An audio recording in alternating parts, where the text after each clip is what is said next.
Well, but that's the issue, is that caring for someone or for a group of people is a very complicated thing. And it doesn't always mean be compassionate and feel sorry for them because they're downtrodden. It's not good enough. Like a lot of the structures that we've put in place to help people over the long run are rather harsh in their operations in the short term.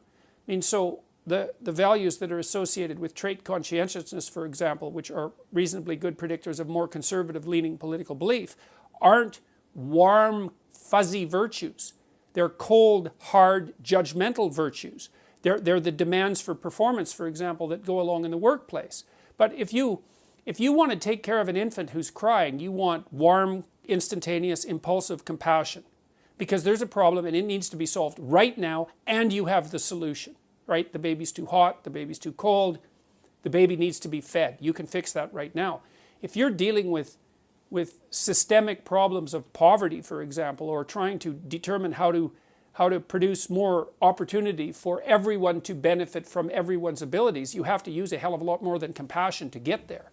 And so to think of community in the positive sense as being driven by nothing but empathy, which is really one of the central arguments of the postmodern types, at least that's what's driving some of their argumentation, is it's an absurd proposition. And so it's not so much that they confuse the two things, is that they fail to differentiate the concepts to begin with. It's very, very difficult to build functional structures that help people thrive individually and socially over long periods of time. And merely being empathetic, man, that's just going to get you nowhere. A 3-year-old is empathetic. And I'm not dismissing that. Empathy is important, but as a problem-solving mechanism, it has very, very limited utility. Yeah. Well, this brings me back to, you talked briefly about, National Socialism, fascism, and collectivism. The difference being, from my understanding, fascism was made to control the individual, Marxism was more control of means of production, socialism more means of controlling the fruits of production, if I'm not mistaken.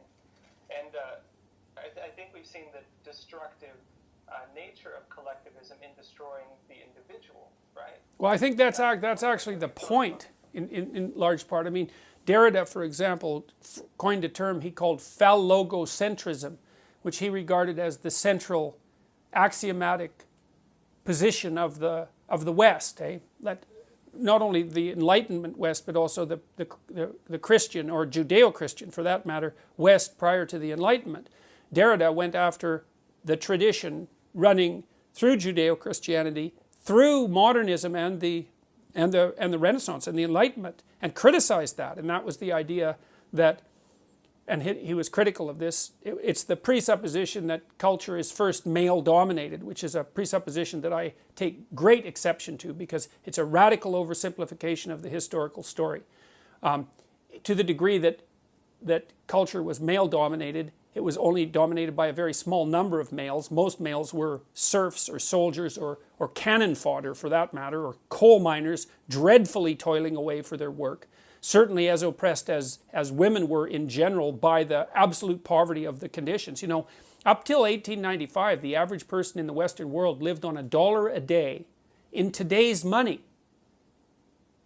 Right, so I mean, you don't have to go back very far in time before you find everyone oppressed, but not by the socio-cultural system, merely by the absolute, insane difficulty of life itself.